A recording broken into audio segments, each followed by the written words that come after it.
alegria a palavra do Senhor, e essa palavra nos diz: vós sois o sal da terra. Ora, se o sal vier a ser insípido, como lhe restaurar o sabor? Para nada mais presta, senão para ser lançado fora, ser pisado pelos homens. Vós sois a luz do mundo. Não podem se esconder uma cidade edificada sobre um monte, nem se acende uma candeia para colocar-no debaixo do alqueire, no velador, mas no velador alumia todos os que encontram na casa. Assim também brilha a sua luz diante dos homens, para que vejam as suas boas obras e glorifiquem ao vosso Pai que está nos céus. Amém? Vamos baixar a cabeça mais uma vez e orar novamente? Senhor, muito obrigado, ó Pai, porque o Senhor é bom, porque a Tua misericórdia dura para sempre, a gente tem a Tua graça renovando as nossas vidas, ó Pai. Que a Tua palavra hoje possa ser eficaz, trazer cura, trazer entendimento, trazer renovo para nós, ó Pai, mas principalmente trazer também uma decisão das nossas partes sobre quem nós devemos ser diante de Jesus. É no nome do Teu Filho amado que eu te oro e agradeço. Amém. Meus irmãos, há uns anos atrás, tem uma história que foi muito engraçada. Engraçada assim, né? Em termos. Para a pessoa que passou não foi tão engraçada, né? A gente estava numa viagem para a praia com a galera da mocidade da igreja do Eldorado. Então a gente estava lá, o pessoal da igreja, juntamos todos os jovens, arrumamos um ônibus e fomos. No meio do ônibus, no meio da viagem, uma amiga minha, ela começa a passar muito mal. Provavelmente ela pegou alguma virose e tal. E aí já estava no meio da estrada, estava no meio do caminho do Rio de Janeiro para BH, né? Então, de BH para Rio de Janeiro, então, estava no meio do caminho. Ela falou assim: não, eu aguento passar mal? Eu fico passando mal na beira da praia, que é melhor, né? E aí, fomos investigar o que poderia ajudar ela a melhorar. E uma das coisas era o famoso soro caseiro, não é? 1 litro de água, um pouquinho de açúcar e sal. O que acontece então é que começaram a dar o soro para essa amiga minha. Começaram a dar soro para ela e ela começou a tomar, só que ela não melhorava por nada. E ela tomava aquele soro, porque soro, não sei se vocês já tomaram aí, esses dias para trás eu tive que tomar, o negócio não é gostosinho, né? Aí ela tomava o soro como se fosse a coisa mais boa do mundo. O que acontece é que teve um momento ali que ia se fazer um churrasquinho. E aí, na hora de salgar a carne, a tia Vera, a esposa do Edito, que alguns conhecem, ela começou lá a salgar a carne com o sal que ela tinha. Até que alguém olha para ela e diz: Vera, você está colocando açúcar na carne. Isso não é sal. Então ela pensou: é por isso que a Tamara não está melhorando. Porque ao invés de colocar açúcar e sal, eu estou colocando açúcar e açúcar. E bem, hoje a gente ri, né? A Tamara, tadinha, ela ficou aí passando mal algumas semanas, ela ficou passando mal alguns dias. Ali, ela só foi melhorar no último dia, né? Assim que ela começou a tomar o soro de verdade, parece que ela melhorou. Mas essa história me faz pensar muito sobre o sal, né? Porque aqui Jesus está comparando a vida cristã, o ser cristão, o ser um discípulo de Jesus, com sal e com a luz. São duas metáforas que Jesus faz e que ele quer ensinar como o cristão pode influenciar a sociedade. E quando eu lembro dessa história na praia, dessa história dessa amiga minha, eu lembrei desse texto e falei: é essa história que tem que começar a introdução, porque aqui mostra pra gente o valor do sal. Mas vejamos bem, a gente está aqui nessa narrativa do Sermão do Monte. Jesus, ele está aqui diante de uma multidão, e é sempre bom lembrar, e aqui nesse texto especificamente é bom lembrar disso. Jesus está diante da multidão, mas não prega para a multidão. Jesus prega para os discípulos, porque Jesus está querendo ensinar a vida do discipulado, ou o que significa ser seu seguidor, ou o que significa ser um discípulo de Jesus. A multidão é aquela que segue Jesus porque quer os seus benefícios, porque quer algo que Jesus pode dar, mas não quer o relacionamento próximo com Jesus, não é? Aqueles que querem as bênçãos de Jesus, aqueles que querem os pães que Jesus dá, a multiplicação dos pães, dos peixes, mas que não quer o relacionamento efetivo com Jesus. E é por isso então que Jesus está lidando primeiro com seus discípulos, para ensinar os seus discípulos como eles devem ser, em segundo com a multidão, para que a multidão entenda o que significa seguir Jesus, o que significa segui-lo, e possa então deixar de ser multidão para passar a segui-lo. E então Jesus, ele começa dando as suas bem-aventuranças, que foram aqui os temas que a gente estudou nos últimos 2 meses, não é? Bem-aventurados pobres de espírito, bem-aventurados que choram, que são bem-aventuranças, são uma receita para a felicidade que parecem ser paradoxais para a gente, que a gente olha e pensa, por que Jesus está dizendo que feliz mesmo é aquele que é pobre, é aquele que chora? E a gente tem visto então o caráter de Cristo sendo moldado, ou que Jesus nos chama a viver e sofrer por Ele nesse mundo caído, mas que ao mesmo tempo Ele nos dará recompensas eternas. É como se Jesus estivesse dizendo, ser meu seguidor, ser meu discípulo, é uma coisa que vai custar caro para você aqui nessa vida. Eu vou exigir demais dos meus seguidores, eu vou exigir demais de vocês, mas eu vou dar para vocês também recompensas eternas, não é? Porque deles é o reino dos céus, porque verão a Deus, porque serão fartos. Ou seja, por mais difícil que seja a nossa vida cristã aqui agora, nós temos uma promessa grandiosa, e nós somos chamados a encarnar essas virtudes que são paradoxais, que o mundo vai olhar para a gente e vai pensar, esse povo é estranho, esse povo fica feliz de ser injustiçado, não é? Mas ao mesmo tempo esse povo se indigna quando a injustiça acontece no mundo. Esse é um povo que, quando pode se dar bem, prefere não se dar bem. Quando alguém vem humilhá-lo, prefere exercer a misericórdia. Percebe? O cristão, ele é então um sujeito estranho no mundo. E aí, talvez fique uma pergunta para a gente, por que o cristão tem que estar no mundo? Não é? E é sobre isso que Jesus fala nessa finalização. Esses versos que a gente leu é a finalização da introdução do sermão. Jesus aqui, ele introduz o sermão com as bem-aventuranças, e ele termina essa introdução justamente respondendo por que tem que ter cristão no mundo, ou por que os discípulos de Jesus precisam estar no mundo, não é? E ele vai dizer isso, ele vai usar isso tentando falar por 2 metáforas, a metáfora do sal e a metáfora da luz. Sal e luz eram coisas muito importantes, são coisas muito importantes na nossa vida hoje, mas eram coisas muito mais importantes na vida dos primeiros séculos. Era algo essencial. Vejamos primeiro o sal. O sal é algo barato, não é? É algo pequeno, é algo insignificante, mas é essencial. Algo tão essencial que lá nos primeiros séculos, parte do pagamento dos soldados, principalmente em alguns outros lugares, eram dado em forma de sal. Tanto é que daí vem a palavra salário, que a gente chama essa palavra, né? Salário. São características essenciais. O sal é essencial para dar sabor, e seu uso no mundo antigo era mais complexo. Em primeiro lugar, gente, o sal é um método eficiente de conservação. Até hoje a gente utiliza isso, não porque a gente precisa, mas porque a gente gosta às vezes de comer comidas que são conservadas com sal, porque naquela época, pensem bem, não havia geladeira.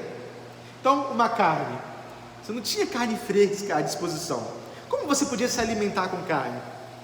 Ou você caçava na hora e cozinhava tudo de uma vez, o que é inviável, dependendo do bicho, né? ou você salgava. E a gente até hoje come, né? Carne seca ou carne de sol, que nada mais são do que carnes que são conservadas, alimentos que estão conservados no sal, que curam ali no sal, não é? É uma forma de conservar o alimento, de fazer com que o alimento ele dure mais. De algum modo, gente, Jesus está dizendo que, nesse sentido, os cristãos são o conservante do mundo. São justamente aqueles que estão impedindo que o mundo apodreça. Os discípulos de Jesus, eles existem no mundo e eles servem como uma espécie de consciência no mundo, para que o mundo que é muito ruim não fique pior. A gente se pergunta qual que é o lugar dos cristãos na sociedade, não é? Olha, gente, eu fico imaginando o que seria da nossa sociedade ocidental se não fosse o cristianismo. O que seria da nossa sociedade se não tivessem tido cristãos? Vou dar alguns exemplos para vocês. No mundo antigo, criança era uma coisa sem valor. Aborto não era nem mais nada dos problemas. Hoje em dia a gente fala muito de aborto, mas aborto nem era tanta questão. A questão era matar depois que nascia. Algumas mulheres abortavam, mas algumas esperavam nascer e aí via. Se fosse homem, beleza, um homem forte. Agora, se fosse um homem aleijado ou nascido com alguma deficiência, vamos jogar ali no monte, em cima do monte e deixar para morrer. Era assim que funcionava. Ou então, as famílias não gostavam muito de ter filhas. Por quê? Porque a sua filha tem que casar, e aí você paga um dote, não é? E aí muitos, quando nascia mulher, vamos ter uma filha ou duas para a gente poder ter aqui uma estratégia política, né? Para poder casar com alguém interessante, para poder unir nossas famílias. Mas mais do que isso, mata na hora, percebe? Mas os cristãos eles eram conhecidos por justamente pegar esses recém-nascidos, por desenvolver a ideia na sociedade de um mundo onde a criança fosse valorizada, fosse vista como alguém que é imagem e semelhança de Deus.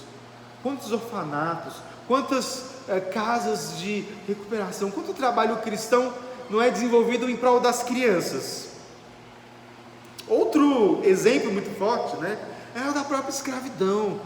Sim, a gente tem na história cristãos que foram escravagistas, mas os primeiros a dizerem claramente contra a escravidão foram cristãos. No mundo antigo, a gente tem Gregório de Nissa, um importante homem da história da igreja, e ele foi o primeiro a dizer que era errado a gente capturar, prender e vender alguém que tinha em si, carregava em si a imagem de Deus. Foi o primeiro a dizer que homens que têm a imagem de Deus carregada neles não podem ser vendidas, porque a imagem de Deus não é um instrumento para ser vendida a seu bel prazer, percebe? A igreja é a consciência moral do mundo, que lembra ao mundo e que diz ao mundo certas coisas que devem ser ditas, e que contraria o mundo em certas coisas que deixariam o mundo cada vez pior. Mas mais do que isso, o sal naquela época também tinha um certo uso higiênico, sobretudo para limpar recém-nascidos, né? Para poder cicatrizar feridas, para limpar as feridas. Ezequiel 16:47, por exemplo, faz referência a esse tipo de uso, né? Dizendo que eles deveriam limpar os recém-nascidos com sal. Era uma forma de limpar e cicatrizar feridas e de trazer uma certa higiene para um mundo que ainda não tinha conhecimento de bactérias e de outras coisas do tipo. E assim, a vida do cristão de algum modo também é uma espécie de higiene para a sociedade, porque ela vem falar e trazer as sujeiras da sociedade à tona e dizer: nós devemos limpar isso daqui, nós devemos curar isso daqui. Outra característica que é importante, essa a gente conhece muito bem, não é? É simplesmente de que o sal dá sabor, de que ele tempera, que ele condimenta. O sal concede sabor. Você já comeu alguma coisa sem sal? É tão ruim, né? A gente às vezes faz alguma coisa, a gente vai lá, esquece o sal, aí quando você começa a comer. Ou então, uma coisa que tem excesso de sal, né? E aí fica também incomível. O sal aí tem que ter na medida certa. O sal é isso, ele tempera, ele traz sabor. Tudo que o cristão fala, tudo que o discípulo de Jesus diz, tudo que ele faz, tem que ter um temperinho especial, tem que ter um sabor especial. As pessoas elas têm que ver a nossa vida, ver aquilo que o cristão faz e sentir um gostinho especial de Jesus. Tem que ver Jesus claramente nas nossas falas, nos nossos atos, em tudo aquilo que a gente faz. Sermos parecidos com Cristo. Porque Cristo é o tempero das nossas vidas. Cristo é justamente aquilo que faz a nossa vida dar e ter sentido, não é? É porque nós estamos em Cristo, é porque Cristo nos salvou, é porque Cristo nos comprou, é porque Cristo nos uniu a Ele. Cristo dá sabor às nossas vidas que antes eram sem sabor. Eram sem sabor. Eu gosto muito das Crônicas de Nárnia. Eu não sei quem assistiu, né? Tem aquela cena famosa em que a feiticeira ela compra o Edmundo, que é um dos irmãos que estão ali em Nárnia, com um manjar turco. E aí você come, e aí ele come aquilo, ele está enfeitiçado por aquilo. Vocês já comeram manjar turco, gente? É a coisa mais sem sabor que existe. Porque a nossa vida de pecado, a nossa vida antes de Cristo, era uma vida sem sabor. Era uma vida que não tinha gosto nenhum, mas que a gente comia e que a gente se aproveitava como se fosse um grande banquete.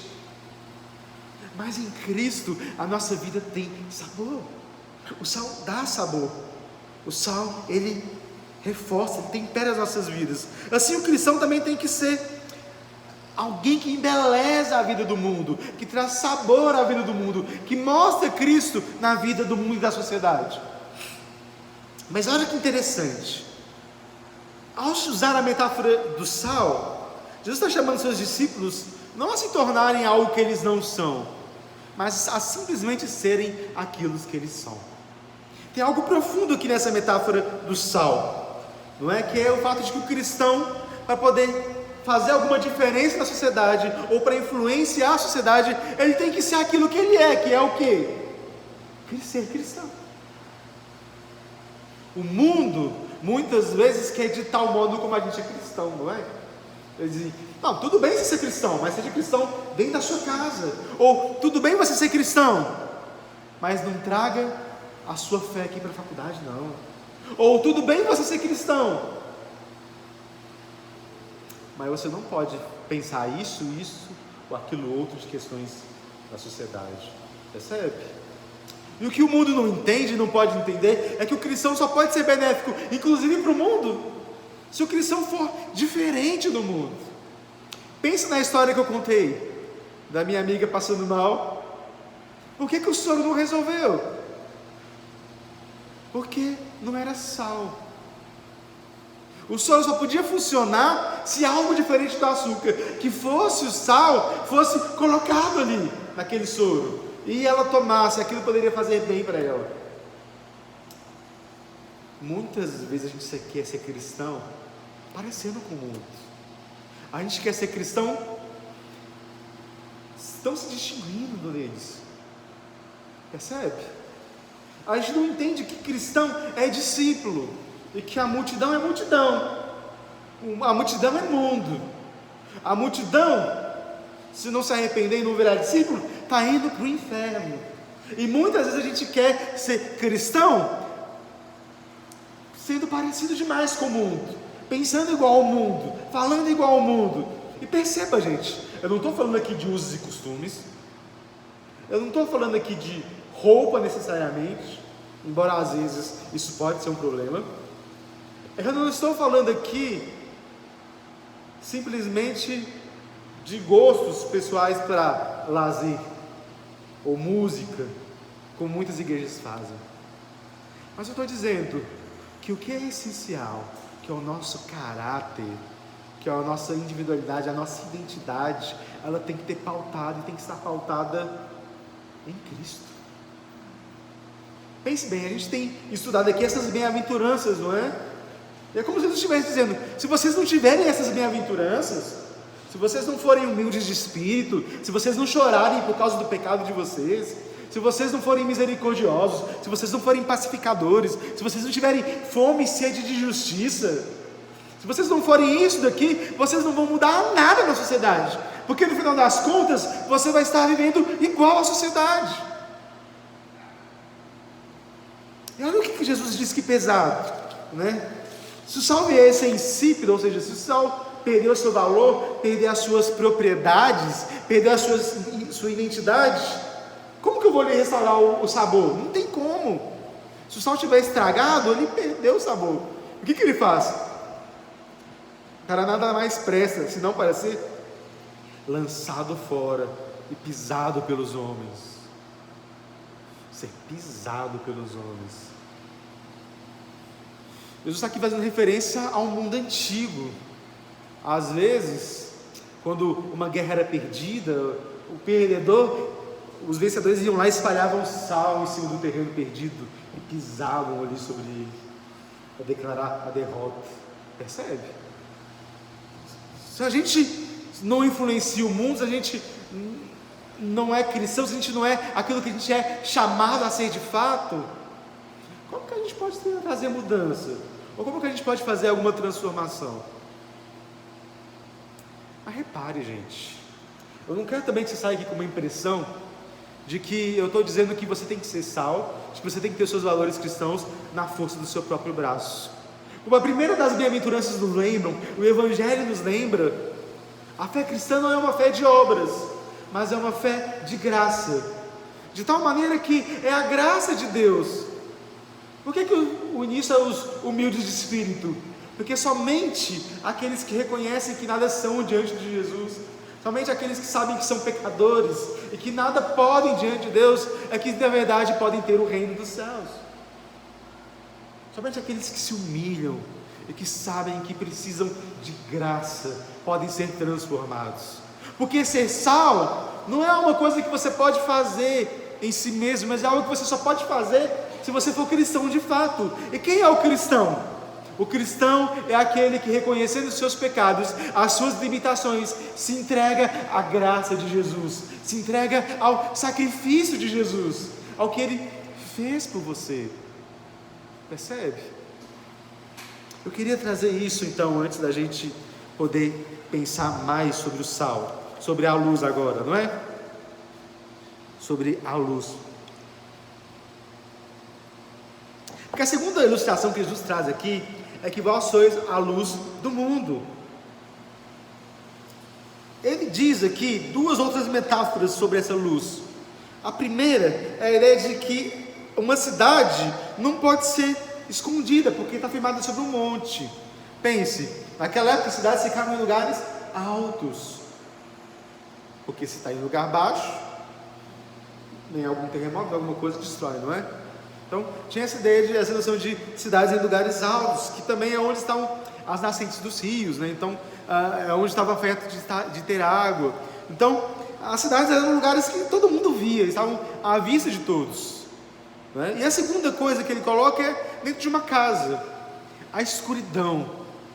E aí, essa é uma metáfora que faz muito sentido também no mundo mais rural. Aqui em Abaeté a gente está perto, meio termo, né? Quem mora aí na roça sabe como é que é. Você está numa estrada à noite, você enxerga alguma coisa? Você não enxerga. Por quê? Porque está escuro. E aí dentro de casa, então, pior ainda. Aí então você tinha que colocar uma vela. E aí você colocava ali a vela, as lâmpadas, né? Aquelas lâmpadas estilo de Aladim, que colocava óleo dentro, jogava no fogo, e aí ficava iluminando a casa. E aí Jesus coloca essa metáfora. O ponto aqui de luz é importante, porque a própria palavra de Deus coloca que Jesus é a luz, não é? João 8,12 diz que Ele é a luz do mundo. Mateus 4,16 diz que Ele é a grande luz que veio ao povo que estava em trevas, citando Isaías 9. Nós somos chamados por Paulo, por aqueles que pertencem a Ele, que são tirados do reino das trevas para o reino da sua maravilhosa luz. Então perceba, a luz é importante, a luz é necessária. Não é como se a luz estivesse em nós mesmos, mas é como se a gente fosse tipo a lua, cuja luz não é a luz do seu brilho próprio, mas é a luz de Jesus. Quando Jesus usa essa metáfora da luz, ele está querendo dizer o seguinte: vocês são a luz do mundo, porque vocês de algum modo refletem a minha luz, e vocês iluminam o mundo. Poucas coisas deste mundo são mais importantes para o cristão do que compreender as trevas ao redor dele. A gente vive em um mundo de trevas, o mundo jaz no maligno. A gente vive num lugar e num mundo que tem trevas, trevas morais, trevas espirituais, e o cristão tem que ser luz desse mundo. O ponto de Jesus é que o cristão tem que iluminar, as pessoas têm que ver o cristão e encontrar no cristão uma referência, uma luz que primeiro mostra para eles o caminho para ser seguido, mas que também traz nitidez ao tamanho do pecado deles, ao tamanho de que eles estão perdidos. A gente vive num mundo caído, num lugar de trevas. Então, o cristão tem que ser justamente a cidade que está sobre o monte, e que os não cristãos veem, que orienta eles no caminho, que orienta eles nesse caminho, para fazê-los tomar consciência de sua própria podridão moral. O cristão serve para isso. Porque pensa, gente, Jesus, ele coloca o cristão no mundo que pensa diferente dele em tudo, no mundo onde que quer riqueza, Jesus diz: bem-aventurados os pobres. O mundo que quer euforia, e Jesus diz: bem-aventurados os que choram. Por quê? Porque assim, essa estranheza com o mundo, quando um cristão vê essa estranheza com o mundo, eles têm ali que tipo de vida é essa?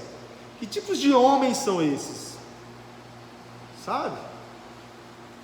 Uma das cartas mais belas da história da igreja é uma carta chamada Carta de Ogneto, onde um cristão manda uma carta para um amigo não cristão chamado Diogneto, em que ele fala ali algumas coisas sobre o cristianismo. Tem uma parte ali que é muito legal, que ele diz que os cristãos não são tão diferentes em formas de vestir, ou as casas em que moram, ou na língua que falam, mas que os cristãos são diferentes em outros aspectos que deixavam aquele mundo indignado, né? Como eu já disse, que não abandonavam seus recém-nascidos, eram aqueles que tinham honra pelo matrimônio, que amavam seus casamentos e que não misturavam outras pessoas à sua cama. Porque, perceba, gente, moralidade sexual não é um problema dos dias de hoje, é um problema de desde sempre. Os cristãos tinham uma ética sexual que era diferente. Eles honravam o casamento, eles honravam o seu leito conjugal. Percebe? Eles eram odiados por todos, mas faziam bem a todos. Eles amavam. Quando tinha alguma calamidade na cidade, gente, todo mundo estava fugindo da cidade. Os cristãos estavam chegando para quê? Para socorrer os doentes, os necessitados, aqueles que estavam ali sofrendo. Percebe? O grande ponto aqui é que Jesus está querendo dizer, querendo mostrar que a vida não cristã é terrível, é uma escuridão, mas que o cristão, ele tem que ser uma espécie de luz, de farol para os homens perdidos, e a nossa vida tem que expressar isso. Eu digo que eu cheguei à fé por causa de exemplos e por causa disso. Quando eu me lembro a primeira vez que eu visitei uma igreja, eu estava triste, e teve um irmão ali que me abraçou, e aquele abraço era tudo que eu precisava naquele dia, naquela hora. Eu me senti amado, eu me senti acolhido, entende? Porque é isso, os não cristãos, eles se achegam até nós, e muitas vezes eles esperam e precisam de uma palavra, eles precisam de um consolo, eles precisam de, às vezes, alguém que fale: isso que você está fazendo está acabando com a sua vida. E às vezes é isso que a gente precisa dizer. precisa ser esse farol que ilumina a santidade do cristão. As suas boas obras então serão vistas. É o que Jesus diz aqui, não é? Assim também brilhe a sua luz diante dos homens, para que vejam as vossas boas obras e glorifiquem ao vosso Pai que está nos céus. Mais para frente do Sermão do Monte, a gente vai entender que Jesus não está querendo que a gente faça as coisas para aparecer, certo? Mas o que Jesus está dizendo é o seguinte: as boas obras nossas, a nossa santidade, a nossa vida com Deus, ela precisa de algum modo ser expresso publicamente. Não existe cristão secreto, não existe cristão escondido. O cristão, ele é chamado a ser aquilo que ele é. Se Cristo ilumina, então ele tem que iluminar os outros com essa mesma fonte de luz. Se nós estamos em Cristo, então a gente precisa dessa mesma graça e de apresentar essa mesma graça aos homens. Quando Jesus diz isso aqui, meus irmãos, ele está fazendo uma grande obra para a gente entender, e de nós entendermos que nós precisamos também ser evangelistas. O evangelho que nos alcança precisa ser um evangelho que alcance outros. A graça que nos alcança precisa também alcançar outros, e a gente pode dizer ao mundo, porque o objetivo de Deus não é que as pessoas da multidão continuem na multidão, mas que se tornem discípulos. E se você é um discípulo de Jesus, você é luz, você é chamado a partilhar dessa luz. O mundo precisa ver a sua vida, precisa ver o modo como você se comporta no trabalho, precisa ver o modo como você se comporta nos ambientes em que você está e pensar: cara, tem alguma coisa diferente com ele ou com ela. Tem que sentir o saborzinho de Jesus, não é? Temperinho. A gente às vezes fica se perguntando: como que nós vamos ser uma igreja relevante nessa cidade? A gente fica se perguntando como nós, que somos poucos, estamos num processo de plantação, estamos querendo ainda crescer, nós ainda não temos o orçamento que nós queríamos ter, a influência da sociedade que nós queremos ter. Como que a gente pode ser influente? Como que a gente pode impactar essa cidade? Ora, a resposta que Jesus dá é simples: seja cristão, seja discípulo, exercite em suas vidas as bem-aventuranças. Percebe? A gente não precisa de um orçamento milionário, fazer uma marcha para Jesus, sair aí cantando aos quatro montes, não. A gente precisa simplesmente ser quem nós somos e apresentar e ser fiel ao chamado de Jesus, de nós pregarmos o Evangelho àqueles que nós amamos, àqueles que são os nossos próximos. E assim a gente vai ser uma igreja influente, porque perceba, o sal é pequeno, a luz reflete outra luz maior, mas ainda assim o efeito é gigantesco. Eu queria terminar te perguntando: você é sal? Você é luz? Talvez você esteja aqui essa noite, tenha pensado que talvez o seu testemunho, você é cristão há muito tempo, talvez agora você esteja refletindo: talvez o meu testemunho não seja dos melhores, talvez eu seja alguém que vive a minha vida do mesmo jeito que o mundo. Se eu fosse um soro caseiro, se eu fosse ingrediente do soro caseiro, a amiga do Will estava lá vomitando até hoje. Percebe? Talvez você esteja aqui e não esteja tão forte ou tão sincero com esse. Repito, não é pelo esforço do seu braço, é pela graça de Cristo. É pela graça e pela obra de um Deus que vem agindo e vem te transformando, que vem te moldando, e um Espírito Santo que te auxilia nessa jornada. Um Espírito Santo que é maravilhoso, e quando a gente tem comunhão com Ele, em Jesus Cristo, isso nos transforma. Mas talvez você esteja aqui essa noite e nunca nem sequer tenha pensado se você é um seguidor de Jesus ou se você é multidão. Talvez você esteja aqui há anos, vindo, ou seja, crente há anos, somente esteja atrás das bênçãos de Jesus, ou do pão, ou daquilo que Ele pode te dar. Como tem muitas igrejas, infelizmente, que pregam isso por aí, não é? como se o alvo da vida cristã fosse riquezas, dinheiro, prosperidade. Mas Jesus está te chamando aqui para ouvir a voz dele.